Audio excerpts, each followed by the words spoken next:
Herkese salam. Musiqi nəzərəsi fənnini mənimlə birlikdə tam və dəqiq öyrənmək istərsinizsə, onda düzgün ünvandasınız. İləs gəlin keçək yeni dərsə. Yeni dərsimizin adı tempdir. Çoxdandır ki, bu dərsi gözləyirəm izah eləmək üçün, çünki bölmənin ən asan, ən vacibli dərslərindən biridir. Ciddi yanaşmalısınız bu dərsə. Bu arada yeni tədris ili münasibətilə də hamınızı təbrik edirəm. Ümid edirəm musiqi fənni də başda olmaqla bütün fənlərinizdə uğur qazanarsınız, yaxşı nailiyyətlər əldə edərsiniz. Gəlin keçək dərsə. Temp insanlara zaten orta əsrlərdə məlum idi. Temp nədir? Musiqi əsərinin ifa sürətidir və sürət dərəcəsidir. İndi ifa sürəti, sürət dərəcəsi bunları dedim mən. Başa düşməyə bilərsəm, hamısını xırdalığına qədər başa salacağam. Nə deməkdir bu? Ümumiyyətlə musiqi əsərinin xarakterində tempin böyük rolu var. Ritmdir, tempdir, xanədir. Bunların böyük, yəni mənaları var. Musiqi əsərinin xarakterində. Əsas olaraq tempdir, ritmdir və melodiya. Melodiya ilə biz çox dərsləri qalmışıq melodiyaya. Tempin böyük rolu var. Yəni ki, hər bir musiqi obrazıdır, onun xarakteri və bu, yəni digər dərəcədə həmin əsərin ifa sürətindən asılıdır da.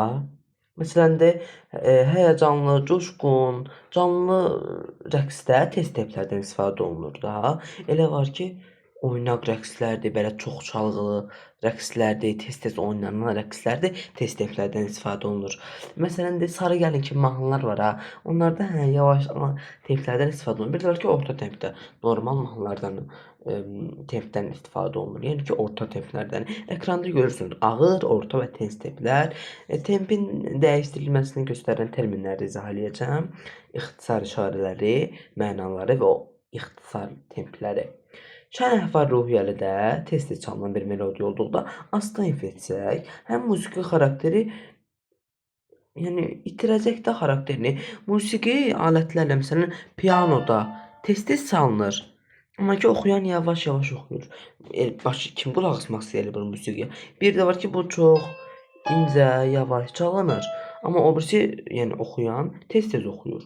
Yəni bu xarakteri pozacaq. Musiqi əsərinin xarakteri elə olmalıdır ki, onu dinləyənə, dinləyiciyə daha maraqlı gəlməlidir ki, o musiqiyə qulaq asa bilsin də axıra qədər.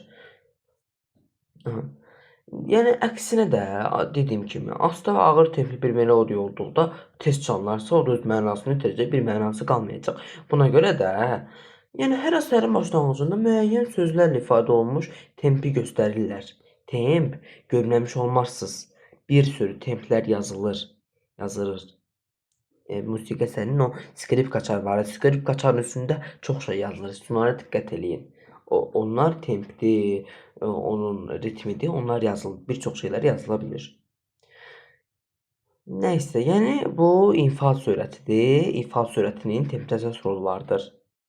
Deməli 17-ci əsrdə qədim musiqidə xüsusi temp göstərici yox idi. Orta əsrlərdə kəşf olunanda sadəcə tempin oxumada, yəni biri mahnı oxuyur, digəri asta-asta çalmalıdır. Mahnını tez oxuyurlarsa, bu alət də tez çalmalıdır. Mahnını yavaş oxuyurlarsa, alət də yavaş çalmalıdır.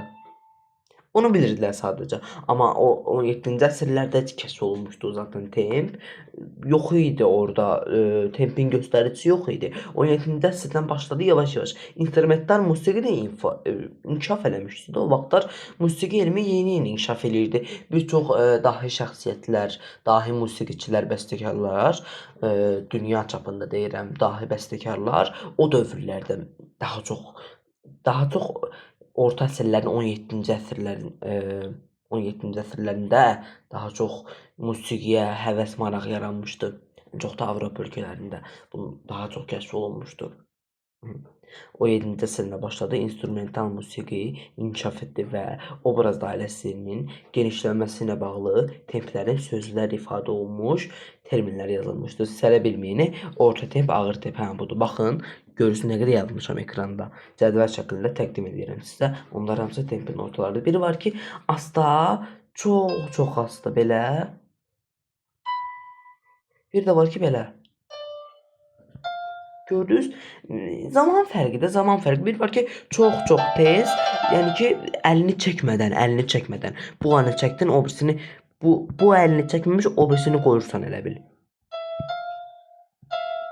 Öyle. Bir də var ki, tez-tez belə.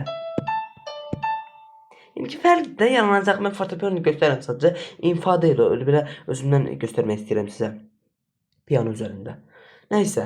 Nədir bunlar? Bu terminlər İtaliyadan gəlir. İtaliya dilində yazılırlar. İtaliya dilindədir bunlar. Elə oxunuşu nədir? Elə oxuyub geçim ki, asan da olsun sizə ilə.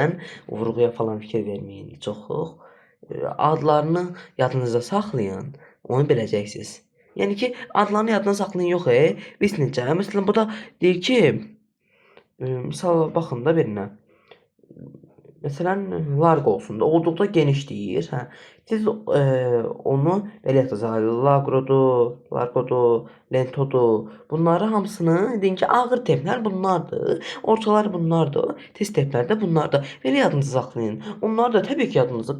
Vaxt gələcək, onların hamısını siz yəni əla biləcəksiniz də. Yəni ki, çox maraqlı, mənalı, lazım olan mövzulardır. Musiqini həqiqətən öyrənmək istəyənlərə temp çox əhəmiyyətli bir mövzudur.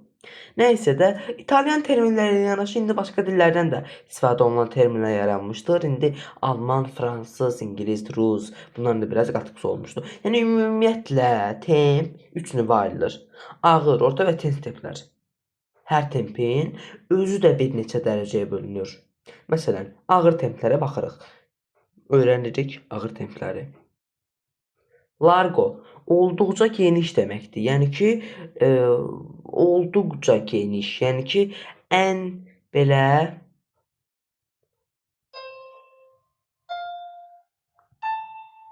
astanın ən yüksək növü. Larghetto var. Lagrodan daha tez. Yəni ki, daha asta. Lento var. Asta.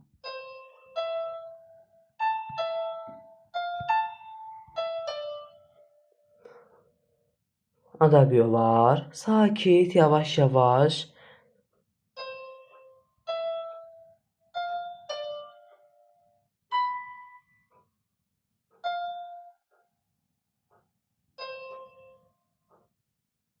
Aha. Dedim də mən Adagion dedim. Grave qaldı. O da ki, ən ağırı.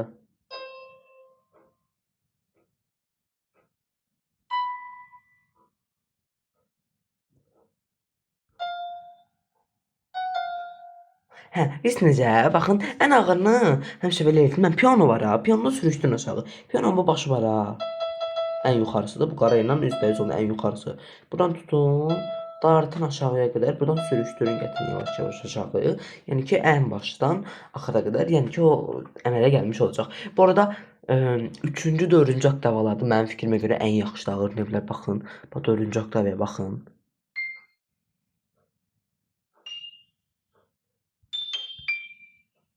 Çox gözəldir. Hələ mən qoşmuşam da, sizə 2-ci oktavamı qoşmuşam. Buradan çalacağam. Nəysə, dərsə davam eləyək. Orta templərdir. Andantedir, asta.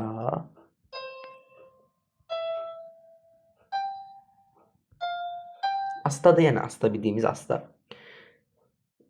Sonra nə var? Andantino var. O da ki, yəni ki, Andantedən tez olur da. Belə. Mən indi ola bilər biraz tez salım indi. Burada sizə göstərmək üçün deyirəm mən. Yəni ki, başa düşəsiniz də. Ən çox rast gəldiyiniz, rast gələcəyiniz və yəni ki, görmüsünüz onu, görmüsünüz. Hamımız musiqi dərsi alırıq da 1-ci sinifdən 9-cu sinifə qədər. Mütləq ki, görmüsünüz onu. Moderato, orta sürətlə, mülayim.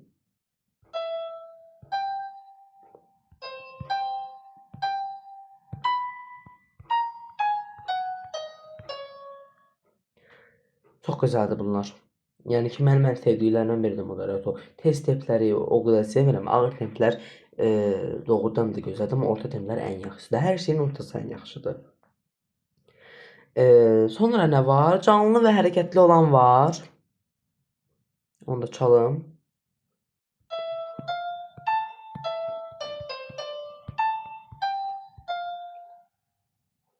Allegretto da bu da adını demək yadımdan çıxdı Allegretto. Sonra ten steplər var. Eee Ten steplər çətin ola bilər sizin üçün onu çalması. Daha siz mən bu dərsləri nəzəriyyəni bitirim. Çox qalıb nəzəriyyəni bitirməyim. Elə o da mövzular qalıb işlərə. Elə septakollar qabaqdadır, lad var, tonallıq var, qammalar var, ixtisar var, çox var, çox var. Hə, mənə də bir təkrarda bu həm sizə öyrənən, həm də ki, yenidən təkrar eləmiş oldum. Sonradan piano üzərində çalmağı öyrənərik. Sonra şey öyrənərik. Əsərlərin yaradıcılığındakı, yəni ki, bəstəkarların əsərlərini incələyərik, oradakı incəliklərə diqqət yetirərik. Oradan da bəzi şeylər öyrənirik. Bildiyim çox gözəl əsərlər var da, yəni. Hə, Allegro-dur, tez.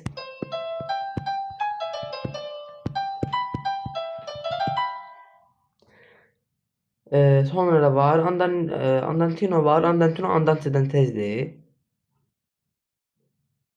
Ha, üzr istəyirəm, yox, yox. Səhv dedim. Qarışdırdım hatta bir-birinə oxşuyur ona görə. Allegro. Allegro var ha. Allegro dediyim ki, bayaq göstərdiyim tezdir. Viva var sonra. Viva. Viva daha sürətli.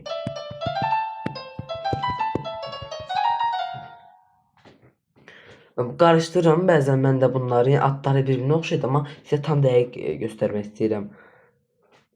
Ekranı da zaten mən bundan sonradan yerləşdirirəm də. Ekranda indi güman ki, qoyacağam bunu ekrana. Şəkil olaraq qoyacağam ekrana. Oradan baxarsınız. Tövsiyəm odur ki, not dəftərinə yazın hamısını. Nəzəriyyəni də not dəftərinə yazın. Vallahi elə yaxşıdır. Yəni notları da çəkin, not dəftərində yazın. Lazım olanda fortepiano çəkin bir dənə dəftər bizə. Onun üzərində də göstərin. Nə olacaq ki? Yəni pianomuz varsa lap yaxşı. Amma piano olsa da olur, olmasa da olardı. Siz indi nə öyrənsiniz bəyəm? Sizə mənim öyrənəndə yox idi. Mən pianosu öyrənmişəm şəxsən. Pianoya ehtiyac yoxdur. Elə bu proqramla öyrənmişəm. Sizə də belə öyrədirəm ki, asan da olsun. Davam edirik. Cəldə keçək. Belə olacaq.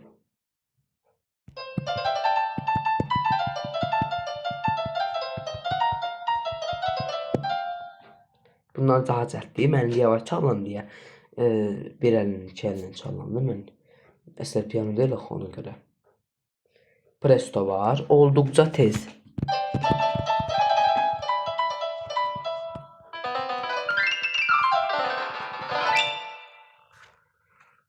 Doğrudan da ən çox bundan istifadə olunur. Sizə bir dənə söz deyim. Tez steplərdə adətən belə sonluqlar belə olur adətən.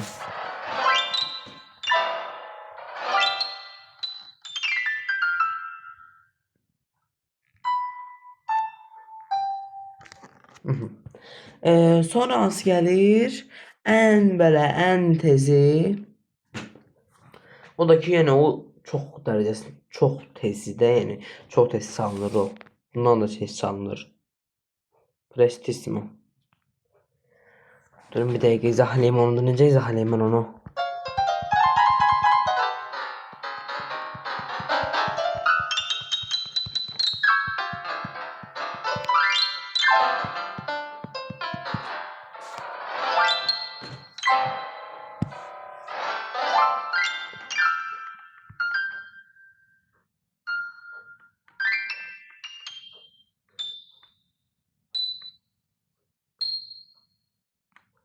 Aha, bəli. Templərimiz bu qədər. İndi keçək onların istisnalarına, yəni ki, istisna deyərkən tempin təcili dəyişdirilməsini göstərən terminlərə. Bəli, başladıq bunlara. İxtisarla yazılışı da var burada. İxtisarla yazılışını oxumayacağam. Onsuz da siz oxunuşunu oxuyacaqsınız. Bəli, başlayaq birinci ilə. Accelerando sürətləndirmək deməkdir. Accelerando. Animando var, canlandırmaq deməkdir. Canlandırmaq, sürətləndirmək templərin də bir növüdür bunlar. Bunları yəni heç saymayın. Amma ki, əlavədir, əlavə. Bunlar sinif keçirlər. İndi mən bir mövzunu tam öyrənməyi sevirəm və tam öyrətməyi sevirəm. Öyrənməyi və öyrətməyi özüm necə öyrənmişəmsə elə öyrədirəm. Tez temp keçirik ki, mən indi buna sinif qurmuram ki, musiqi sinifi, mən fortepiano bilirsiniz ki, 7 illikdə, 7 ildə xırda-xırda öyrədirlər. Bu il test dərsindən 3 dənəsin, gələn ortalardan 3 dənəsin ki, o il 5 dənəsin, 6 dənəsin, yavaş-yavaş bitirirlər. Amma ki, mən ən azından 1 il 1 il, 2 il dərs keçəcəm mən sizə, o qədər dərs keçməyəcəm mən sizə. İndi tədris il də başlayıb. Baxın, indi digər dərslər də var. Həftədə bir dəfə video gəlir. Onsuz da elə gəlirdi. Ola bilər, yəni ki, üzürlü çayından geciksə videolar, yəni ki, məni də anlayın, çəkməyə vaxt tapa bilmirəm. Tapmışam indi, yəni gecə vaxtı çəkirəm də. Dedim ki, geri qalmayım. 8 gündə artıq video paylaşa bilmirəm. 7 günə bir paylaşmam da, şimdi 9 gündür. Hə. Yəni ki, paylaşıram videonu. Bu arada indi bir dənə dərs paylaş çəkmək istəyirəm. Ona bir vaxt tapacağam da, görüm indi. Boş vaxtım olanda onu çəkərəm. Belə özəl dərs kimi eləmək istəyirəm. Ümumi bir musiqi tarixi. Mən ümumiyyətlə sizə fortepiano tarixini yaxşı keçmədim. Fortepiano tarixi keçmişdim guya. Mən 45 saniyəlik dərs idi. O fortepiano tarixi deyildi. Bildiniz? Onun adını mən elə qoymuşdum. İlk kanal açmışdım, başqa kanal açmışdım da. 2-3 hesabım, 2-3 dənə açdım o kanaldan. 2-3 dənə yoxdur. Birincini açdım, bağlandı. Açdım, bağlandı. Ona görə problem yarandı da mən açmaq məcburiyyətində qaldım sonra yenisini.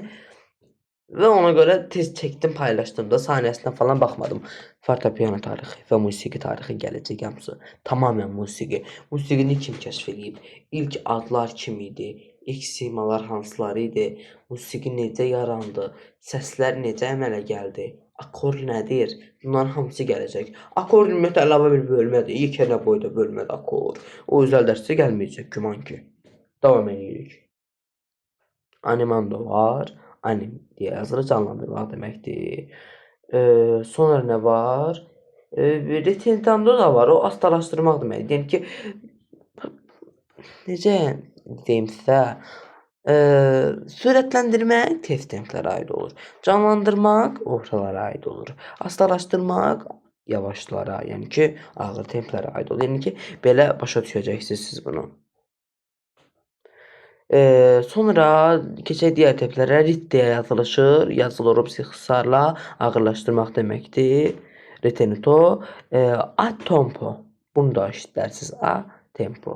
A-tempo, a-tempo əvvəlki tempdə deməkdir. Yəni ki, templər olurdu, adal-badal. Yəni ki, əvvəl hansı temp idi, yenə onu çal. Yəni ki, bunların öz şey yoxdur da. Mənası yoxdur əlavə olaraq. Tempo primo var, o da əvvəl tempdə deməkdir. Fərq eləyir də, indi fərq eləyir bu. Biri tez tempo olanda qoyulur, biri altta tempo olanda. O elə siz onu bilməsəz də olar, yəni ki, önəmli bir şey deyil. Musiqi əsərini daha mənalı ifa etmək üçün bu templərdən istifadə olunur.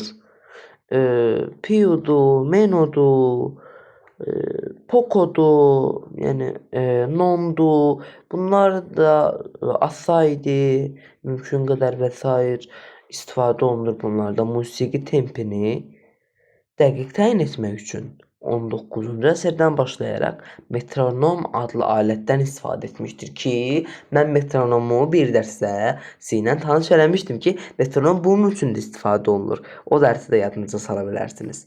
Yəni, bugünlük dərsiniz bu qədər. Ümid edirəm ki, dərsi bəyəndiniz. Əgər dərsi və videonu bəyəndinizsə, onda kanalıma abunə olmağı, videoya like atmağı və bildirişləri açıq saxlamağı unutmayın. Sağ olun, hələlik, gələn dərslərə qədər.